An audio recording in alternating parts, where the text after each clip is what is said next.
2018 में मुंबई में रहने वाली अंजलि नाम की 28 साल की एक लड़की को पुरानी चीजें इकट्ठी करने का शौक था। वह अक्सर एंटीक शॉप्स में जाकर पुराने आइटम्स खरीदती रहती थी। एक दिन वह एक सुनसान और पुरानी दुकान में पहुंची, जहाँ धूल भरी पुरानी घड़ियां, तस्वीरें और अजीबोगरीब मूर्तियां रखी हुई थी। लेकिन उनमें से एक गुड़िया सबसे अलग थी। उसके नीले कांच जैसे चमकते हुई आंखें और चेहरे पर हल्की मुस्कान थी, जो अंजलि को बेहद आकर्षक लगी। जब उसने उस गुड़िया को हाथ में उठाया तो दुकानदार ने तुरंत उसे चेतावनी दी, मैडम, इस गुड़िया को मत खरीदे, इससे जो भी जुड़ा वह बुरी तरह खत्म हो गया। अंजलि ने हंसते हुए उसकी बात को अनसुना कर दिया और गुड़िया खरीद ली। उसे यह एक बेकार अंधविश्वास लगा, लेकिन उसे नहीं पता था कि यह उसकी जिंदगी की सबसे बड़ी भूल साबित होने वाली थी। अंजलि ने घर आकर जब उस गुड़िया को अपने शेल्फ में रख दिया, लेकिन उसी रात अजीब घटनाएं शुरू हो गई। आधी रात को उसे एक तेज आवाज सुनाई दी। वह घबराकर उठी और देखा कि वही गुड़िया जो उसने शेल्फ पर रखी थी अब फर्श पर गिरी हुई है। शुरुआत में उसने इसे मैजिक संयोग समझा और वापस शेल्फ पर रख दिया, लेकिन अगले कुछ दिनों में चीजें और ज्यादा डरावनी होने लगी। रात को उसे अजीब सी फुसफुसाहटें सुनाई देती।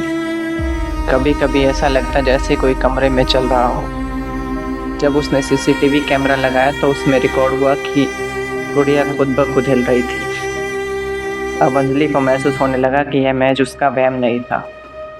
डरी हुई अंजलि ने गूगल पर उस गुड़िया की तस्वीर सर्च की। वह जानना चाहती थी कि उस गुड़िया का क्या इतिहास है।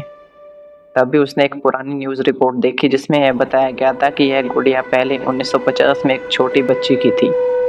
उस बच्ची का नाम रिया था, जो रहस्यमय तरीके से अपने ही घर में जलकर मर गई थी। उसके माता पिता का कहना था कि रिया की आत्मा इस गुड़िया में समा गई है। उन्होंने इस गुड़िया को घर से निकालने की कोशिश की, लेकिन हर बार यह वापस आ जाती थी। इस खबर को पढ़ते ही अंजलि की हालत खराब हो गई। उसने ठान लिया कि वह इस गुड़िया से छुटकारा पाएगी। अगली रात अंजलि को महसूस हुआ कि कोई उसके सिरहाने खड़ा है। अचानक उसके कमरे के दरवाजे पर तेज दस्तक हुई। डर के मारे उसने दरवाज़ा खोला, लेकिन बाहर कोई नहीं था। जैसे ही उसने पीछे मुड़कर देखा, गुड़िया अब शेल्फ पर नहीं बल्कि दरवाजे के पास रखी थी। उसकी नीले आंखें हल्की लाल चमक रही थी। अब अंजलि को यकीन हो गया कि वह एक भयंकर शक्ति के चंगुल में फंस चुकी है।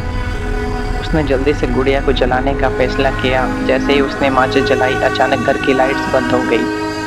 पूरा कमरा तेज हवा और अजीब आवाज़ों से गूंजने लगा। वह किसी तरह हिम्मत जुटाकर गुड़िया को आग में डालने ही वाली थी कि अचानक गुड़िया जोर से हंस पड़ी। अगले दिन पड़ोसियों ने अंजलि के घर का दरवाज़ा खटखटाया, लेकिन अंदर से कोई जवाब नहीं आया।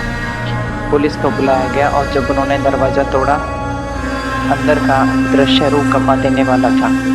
अंजलि गायब थी, उसका कोई अता पता नहीं था, लेकिन उसकी शेल्फ पर वही गुड़िया रखी थी। अब भी वैसे ही मुस्कुराती, लेकिन उसकी आंखों से खून की पतली धार बह रही थी।